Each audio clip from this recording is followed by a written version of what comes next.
Hello everyone, welcome back to our YouTube channel.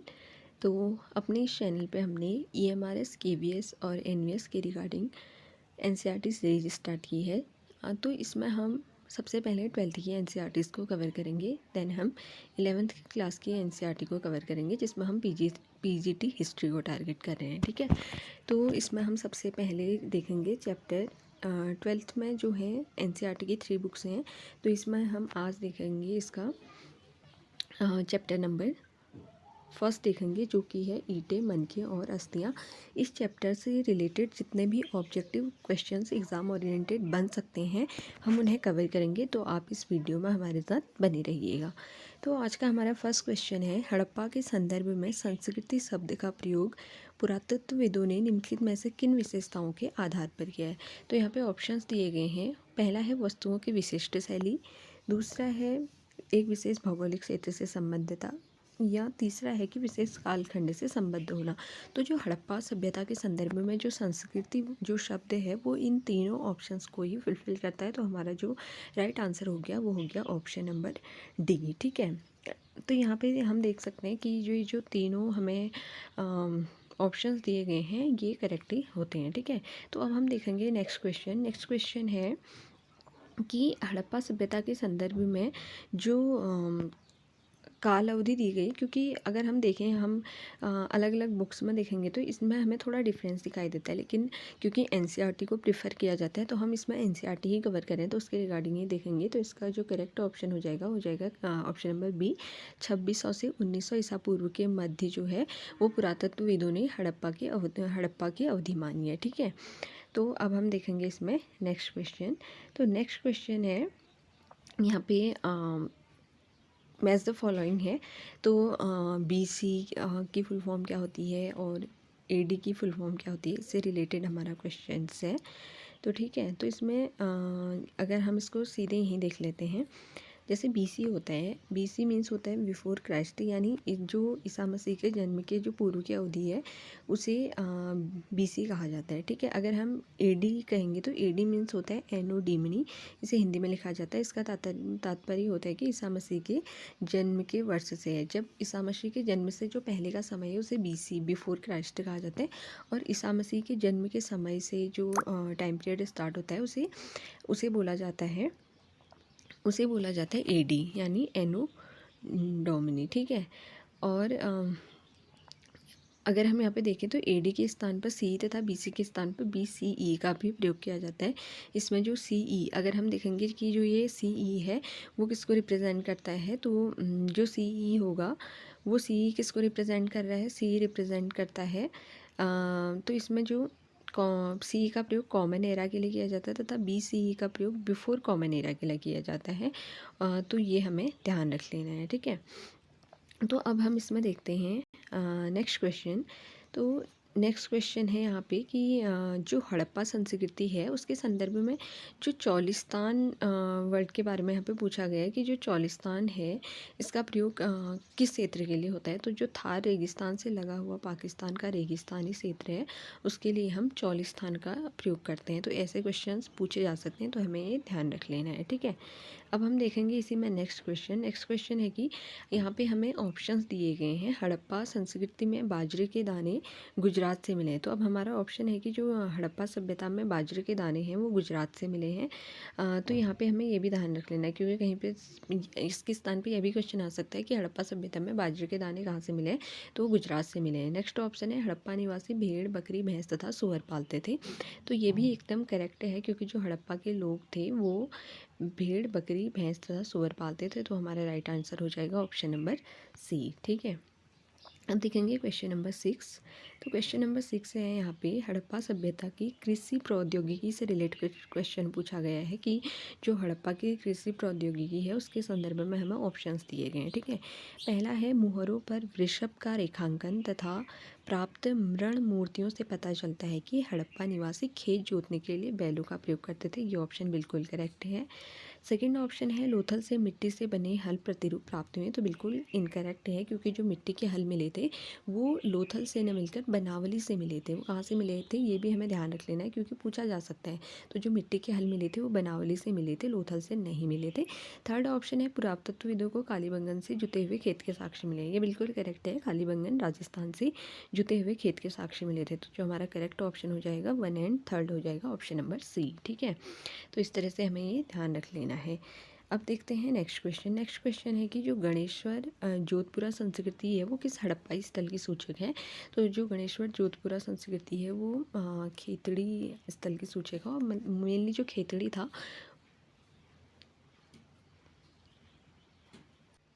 और mainly जो खेतड़ी था वो चांदी के लिए प्रसिद्ध था। ठीक है, तो खेतड़ी किस चीज़ के लिए प्रसिद्ध था, खेतड़ी प्रसिद्ध था चांदी के लिए, ये भी हमें ध्यान रख लेना है। और जो हड़प्पा के लोग थे वो सोने के लिए दक्षिण भारत से संपर्क करते थे। तो इस ये खेतड़ी क्षेत्र से मिले साक्ष्यों को पुरातत्वविद ने जो गणेश्वर जोधपुरा संस्कृति से इन्हें जोड़ा है उसका सूचक माना है। ठीक है, क्वेश्चन नंबर 8 देखते हैं। क्वेश्चन नंबर 8 है मैच द फॉलोइंग है, तो यहाँ पे हमें मैच द फॉलोइंग करने हैं। तो इसमें दिया है कि नागेश्वर तथा बालाकोट से क्या हमें मिला है। तो नागेश्वर पड़ता है आपका गुजरात में, तो नागेश्वर कहाँ पड़ता है, नागेश्वर पड़ता है गुजरात में। ठीक है, तो ये आता है गुजरात में, हमें ध्यान रख लेना है, ये गुजरात में आता है। ठीक है, और तो नागेश्वर और बालाकोट अभी पाकिस्तान में आता है। तो जो बालाकोट है तो यहाँ से क्या मिला है, यहाँ से शंख मिला है। ठीक है, और शौर्तु घई से मिला है आपका क्या मिला है, यहाँ से लाजवर्त मिला है, क्योंकि ये मैच द फॉलोइंग के लिए आएंगे, ये कंफर्म है। और लोथल से मिला है कार्निलियल मिला है, और दक्षिणी राजस्थान से सेलखिड़ी मिला है। तो ठीक है, नागेश्वर और बालाकोट से मिला है शंख, शौर्तु घई से मिला है लाजवर्त, लोथल से मिला है कार्नियल, और दक्षिणी राजस्थान से मिला है सेलखड़ी। तो करेक्ट ऑप्शन हो जाएगा ऑप्शन नंबर ए। ठीक है, यहाँ पे दिया भी है जैसे हड़प्पा शिल्प उत्पादन हेतु कच्चा माल विभिन्न स्थानों से प्राप्त करते थे। उदाहरण के लिए यहाँ पे एग्जांपल्स दिए गए हैं, नागेश्वर तथा बालाकोट से शंख, अफगानिस्तान में शौर्तुघई से अन्य कीमती माने जाने वाले नीले रंग के लाजवर्त, तथा लोथल से कार्नियल, और सेलखड़ी दक्षिणी राजस्थान तथा उत्तरी गुजरात से, और धातु राजस्थान के स्रोतों से निकट स्थित थी। ठीक है, तो यहाँ पे इसका एक्सप्लेनेशन भी है।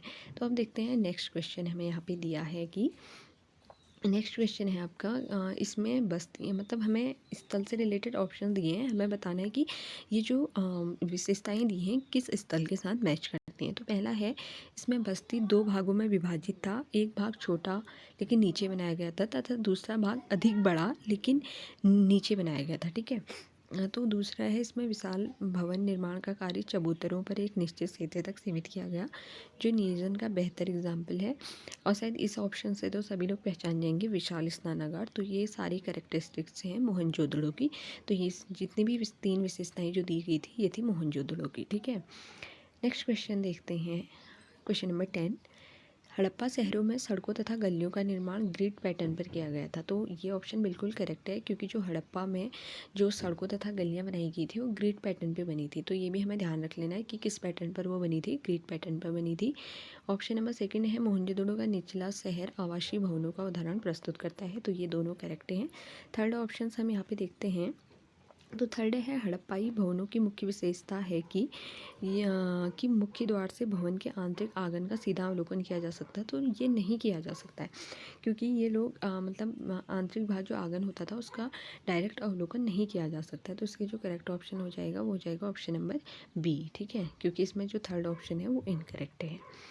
अब देखेंगे क्वेश्चन नंबर 11, हड़प्पा सभ्यता के संदर्भ में ऑप्शंस दिए गए हैं, हमें आइडेंटिफाई करना है कि कौन सा ऑप्शन करेक्ट है। ठीक है, इनकरेक्ट हमें बताना है। संविधान में आमतौर पर मृतकों को गर्तों में दफनाया जाता था। तो ये करेक्ट है।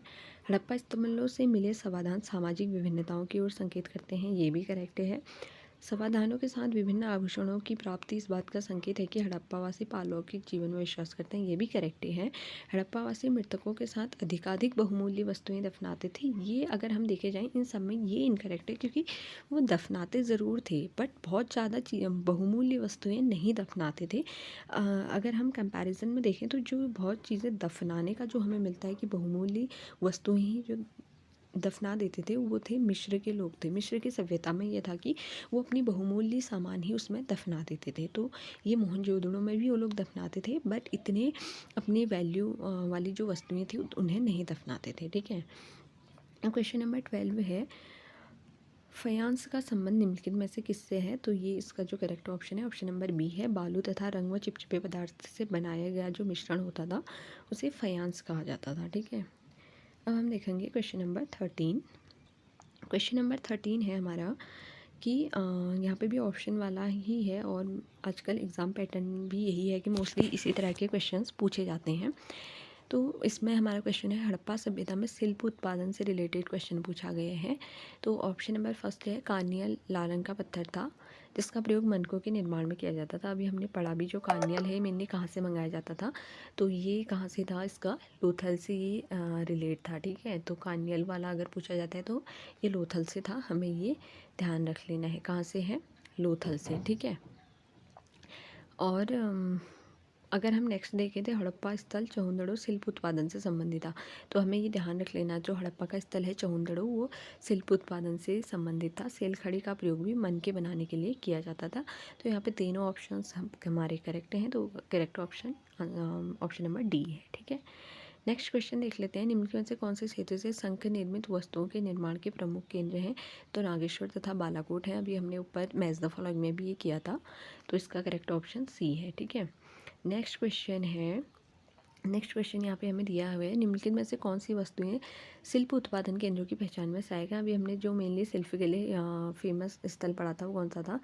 चन्हूदड़ो था। ठीक है। तो हमें ये ध्यान रख लेना है, क्योंकि अगर हम जितना चीज़ों को रिपीट करते रहेंगे तो वो हमारे माइंड में रहेंगी। तो इसमें प्रस्तर पिंड भी है, पूरे शंख तथा ताम्रस्क भी है, कूड़ा करकट भी है, अपूर्ण वस्तुएं भी हैं। तो correct option option number D है इसका। ठीक है। तो क्वेश्चन नंबर 16 देखते हैं। क्वेश्चन नंबर 16 है, किस स्थल को मेसोपोटामिया के लेखों में मगान कहा गया है? तो क्योंकि ये क्वेश्चन हमारे लिए दो तरीके से इंपॉर्टेंट हो जाता है, क्योंकि अगर हम EMRS, KVS और NVS की बात करें तो उसमें जो फर्स्ट यूनिट है उसमें मेसोपोटामिया की सभ्यता के बारे में ही है, जो कि 11th क्लास का चैप्टर है जिसको हम आगे कवर करेंगे। और हड़प्पा सभ्यता भी हमारे सिलेबस में है, तो एक क्वेश्चन काफ़ी इंपॉर्टेंट हो जाता है। तो मेसोपोटामिया के लेखों में मगान कहा गया है ओमान को। तो जो ओमान है उसे मेसोपोटामिया के लेखों में मगान कहा गया है। ठीक है। अब देखेंगे हम क्वेश्चन नंबर 17।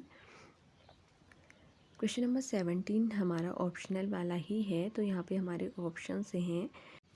अब हम देखेंगे क्वेश्चन नंबर 17। तो क्वेश्चन नंबर 17 है कि मेसोपोटामिया से प्राप्त लेखों के संदर्भ में निम्नलिखित में से हमें ऑप्शंस दिए गए हैं, जिसमें हमारा पहला ऑप्शन है कि मेसोपोटामिया के लेखों से दिलमुन, मगान तथा मेलुहा के आपसी संपर्कों की जानकारी मिलती है। तो ये करेक्ट है, ये ऑप्शन हमारा। और अगर हम नेक्स्ट ऑप्शन की बात करें, यह मेलुहा से प्राप्त कार्नियल, लाजवट, मणि, तांबा, सोना तथा विविध प्रकार की लकड़ियों के विषय में जानकारी देता है, ये भी करेक्ट है। और मोर को हाजी पक्षी का नाम से जाना जाता है, ये भी सही है। लेकिन मिस्र को नाविकों का देश कहा जाता है, ये गलत है, क्योंकि जो नाविकों का देश है वो ओमान को कहा जाता है। तो नाविकों का देश किसे कहा जाता है? वो कहा जाता है ओमान को। तो करेक्ट ऑप्शन हो जाएगा ऑप्शन नंबर सी। ठीक है। तो यहाँ पे हमारा ये इसलिए गलत हो जाता है। सॉरी, यहाँ पे एक इनकरेक्ट हो चुका है। मैंने आपको ओमान बताया, ओमान नहीं है, वो है मेलुहा। इसे करेक्ट कर लीजिएगा प्लीज़। तो जो मेलुहा है उसे कहा जाता है नाविकों का देश कहा जाता है मिस्र में। ठीक है। ओमान नहीं है, राइट आंसर है मेलुहा। अब हम देखेंगे क्वेश्चन नंबर 18। हड़प्पा लिपि से रिलेटेड हमारे क्वेश्चन है यहाँ पे कि जो हड़प्पा है ये वर्णमाला पर आधारित है? बिल्कुल नहीं, ये भावचित्रात्मक लिपि है, ये वर्णमाला पर नहीं है आधारित। तो ये है हमारी भावचित्रात्मक। ठीक है। ये दाईं से बाईं लिखी जाती है, बिल्कुल करेक्ट है, ये दाईं से बाईं ही लिखी जाती है। तो पहला ऑप्शन तो इनकरेक्ट है। मोहरों पर एक पंक्ति के में कुछ लिखा जाता है तो एक सांकेतिक चित्र बना है और सबसे लंबे अभिलेख लगभग 6 चिन्ह मिलते हैं। तो B, C and D correct है, लेकिन ऑप्शन नंबर ए इनकरेक्ट है। तो राइट आंसर अभी हमारे ऊपर दिया होगा ऑप्शंस में। तो यहाँ पे हमारे ऑप्शंस हैं, ए हमारा करेक्ट है यहाँ पे। तो हमें इनकरेक्ट बताना था, तो ए हमारा जो है इनकरेक्ट हो जाता है। अब हम देखेंगे क्वेश्चन नंबर 19।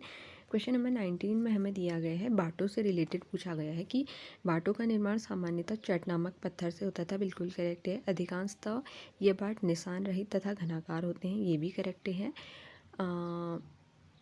और जो तीसरा है, इन बाटों के निचले मापदंड द्विआधारी तथा ऊपरी मापदंड दशमलव प्रणाली का अनुसरण करते थे, तो ये भी करेक्ट है। तो ऑप्शन नंबर डी हमारा राइट आंसर हो गया। क्वेश्चन नंबर 20 देखेंगे तो हड़प्पा सभ्यता के पतन का जो सबसे मेन कारण माना जाता है वो क्या माना जाता है, तो वो व्यापार, सामूहिक जनसंचार या महामारी को न मानकर जलवायु परिवर्तन को हड़प्पा सभ्यता के पतन का मुख्य कारण माना जाता है। ठीक है, अब हम देखेंगे यहाँ पे नेक्स्ट क्वेश्चन, क्वेश्चन नंबर 21। तो क्वेश्चन नंबर 21 है कि हड़प्पा की धर्म से रिलेटेड है कि ये प्रकृति पूजा के यहाँ से संकेत मिलते हैं। बिल्कुल सही है। इन्होंने विशेष पूजा स्थलों का निर्माण नहीं कराया था और ये जादू टोनों में भी बिलीव करते थे। तो option number C is correct answer. ठीक है, अब हम देखेंगे नेक्स्ट यहाँ पे बुक दी हुई है। The story of Indian archaeology book किसकी है, क्योंकि बुक एक न एक बुक पूछी जा सकती है। तो एस.एन. रॉय की है the story of Indian archaeology. अगर हम कुछ और बुक्स की बात करें जिसमें कि the story of Indian archaeology SN. Roy की है, हमने अभी पढ़ा। और दूसरी यहाँ पे है Mohenjo-daro and the Indus civilisation. तो Mohenjo-daro and the Indus civilisation है जॉन मार्शल की। The mythical massacre and Mohenjo-daro John Dales की है। My archaeological mission to India and Pakistan E.M. Wheeler की है। तो हमें ये चारों बुक्स याद रख लेनी है, कोई भी पूछी जा सकती है। अब यहाँ पे हड़प्पा के पतन से रिलेटेड ऑप्शंस दिए हैं और कौन से राइटर मतलब कि सॉरी यहाँ पे हड़प्पा के जो हैं वो स्थल से रिलेटेड दिए गए हैं कि हड़प्पा का कौन सा स्थल है और उसकी खोज किसने की से दिया है। तो यहाँ पे अगर हम देखेंगे तो जो लोथल की खोज है वो किसने की और कालीबंगन की खोज किसने की, धौलावीरा की खोज किसने की, उससे रिलेटेड दिया है। तो हमें यहाँ पे इसे अच्छे से देख लेना है। ठीक है, और उसके बाद हम ये हमारा इसका लास्ट क्वेश्चन होगा क्योंकि उस नेक्स्ट चैप्टर हम बाद में करेंगे। तो यहाँ पे अगर हम इसका आंसर देखें तो लोथल की खोज किसने की थी, लोथल की खोज S.R. राव ने की थी। ठीक है, तो लोथल की, और लोथल कहाँ पे पड़ता है, लोथल पड़ता है गुजरात में, गुजरात में पड़ता है लोथल। ठीक है, और यहाँ पे अगर हमने जो पूछा है नेक्स्ट पूछा है कि कालीबंगन, कालीबंगन राजस्थान में है और ये कालीबंगन की खोज की थी B.B. लाल ने। और बात करें अगर हम धौलावीरा की तो धौलावीरा की R.S. बिस्ट ने। और हड़प्पा की, हड़प्पा में हमें मेनली राखलदास बनर्जी का नाम देखने को मिलता है, वो नाम यहाँ पे नहीं दिया गया है तो इसलिए हम माधो स्वरूप वत्स के साथ जाएंगे। लेकिन अगर आपको जहाँ पे वो नाम मिलता है तो वो ही मेनली प्रेफर किया जाता है। ठीक है, और इसमें एक मैं आपको, तो ये थी आज की हमारी वीडियो जिसमें हमने 23 इंपॉर्टेंट क्वेश्चंस को कवर किया। अगर आपको वीडियोस इन्फॉर्मेटिव लगती हैं तो वीडियो को लाइक करें और एक कमेंट ज़रूर करें कि आपको कंटेंट कैसा लगा, और साथ ही हमारे चैनल को सब्सक्राइब करें और अपने दोस्तों के साथ भी शेयर करें। तो मिलते हैं जल्दी ही नेक्स्ट वीडियो के साथ। Thank you.